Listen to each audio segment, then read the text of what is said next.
ఖమ్మం జిల్లా వరదలపై బీఆర్ఎస్ నేతల బురద రాజకీయాలు కొనసాగుతున్నాయి. బాధితుల్ని ఆదుకోవడంలో కాంగ్రెస్ ప్రభుత్వం విఫలమైందన్న కారు పార్టీ నాయకుల తీరుపై జనం తిరగబడుతున్నారు. ఫ్లడ్ పాలిటిక్స్ పై బీఆర్ఎస్ కాంగ్రెస్ నేతల మధ్య జరుగుతున్న మాటల యుద్ధం దాడులకు దారితీస్తోంది. ఖమ్మం జిల్లా వరదల విషయంలో బీఆర్ఎస్ నేతల బురద రాజకీయంపై ఇన్సైడ్ స్టోరీ.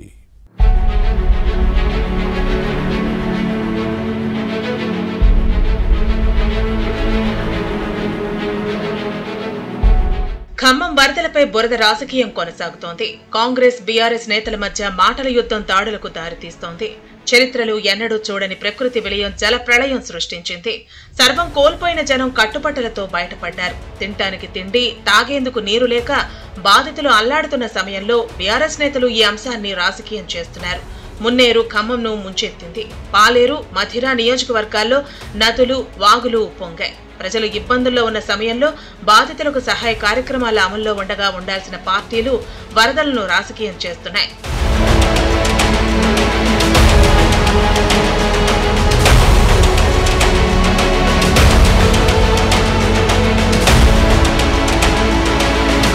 మంత్రులు మల్లు భట్టి విక్రమార్క, తుమ్మల నాగేశ్వరరావు, పొంగులేటి శ్రీనివాసరెడ్డి తమ నియోజకవర్గాల్లో సహాయ పునరావాస కార్యక్రమాల అమలును పర్యవేక్షిస్తున్నారు.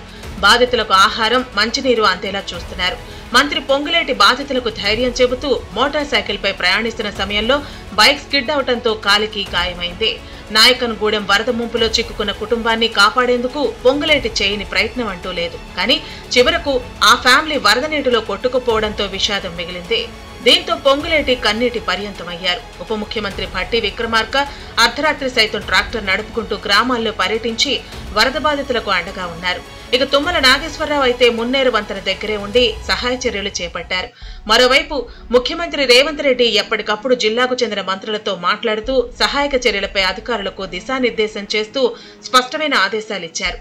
హైదరాబాద్ కమాండ్ కంట్రోల్ రూమ్ నుంచే సమీక్షించిన ముఖ్యమంత్రి రేవంత్ రెడ్డి ఆ తర్వాత ఖమ్మం చేరుకుని ముంపు బాధితులను పరామర్శించి వాళ్లకు సహాయం ప్రకటించి అండగా ఉంటామని భరోసా ఇచ్చారు. కానీ ముంపు బాధితుల్లో మాత్రం అసంతృప్తి ఉంది.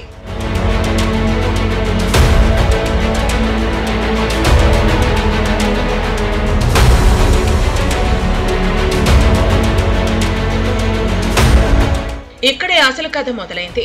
బాధితుల అసంతృప్తితో ఉన్న అంశాన్ని తమకు అనుకూలంగా మలుచుకునేందుకు బీఆర్ఎస్ ప్రయత్నించింది. 4 రోజులుగా కేటీఆర్, హరీష్ రావు ఎక్స్ వేదికగా కాంగ్రెస్ ప్రభుత్వాన్ని టార్గెట్ చేశారు. బీఆర్ఎస్ నేతలు సహాయం అందించిన వీడియోను పోస్ట్ చేసి ఖమ్మంలో 3 మంత్రులు ఇంట్లో పడుకున్నారని విమర్శించారు. కాంగ్రెస్ ప్రభుత్వ వైఫల్యం కారణంగానే ఇంతటి విపత్తు జరిగిందంటూ ప్రచారం చేయడంపై హస్తం పార్టీ కేడర్ ఆగ్రహం వ్యక్తం చేసింది. వరదలను రాజకీయం చేసిన కారు పార్టీ నేతలపై జనంలో అసహనం వ్యక్తమవుతోంది. తమ కళ్ల ముందే మంత్రులు సహాయక చర్యలు చేపడుతుంటే మాజీ మంత్రులు కేటీఆర్, హరీష్ రావు, పువ్వాడ అజయ్ తప్పుడు ప్రచారం చేయడంపై మండిపడ్డారు.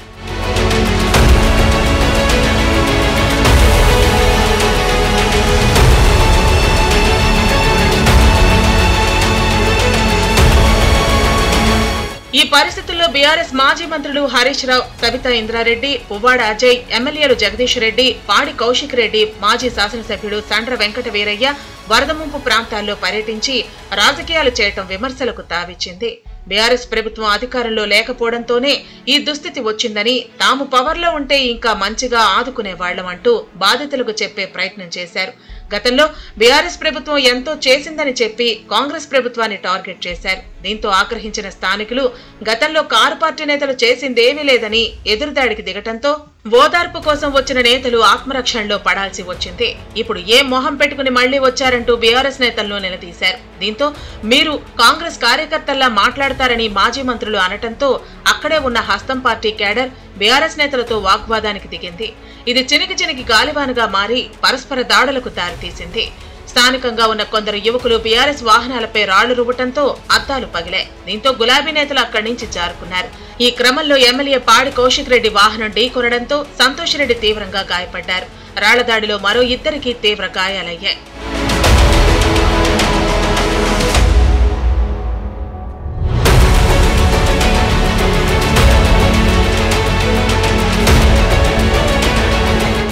ఇప్పుడు ఇదే అంశం బీఆర్ఎస్ కు కలిసొచ్చింది. వరద బాధితుల సహాయం, సేవా కార్యక్రమాలు పక్కన పెట్టి కాంగ్రెస్ గూండాలు తమపై దాడి చేశారంటూ ఆందోళన చేసి ఖమ్మం పోలీస్ కమిషనర్ కు ఫిర్యాదు చేశారు. మరోవైపు దాడి దురదృష్టకరమని, ఇలాంటి వాటిని తాము సమర్థించమని మంత్రి తుమ్మల చెప్పారు.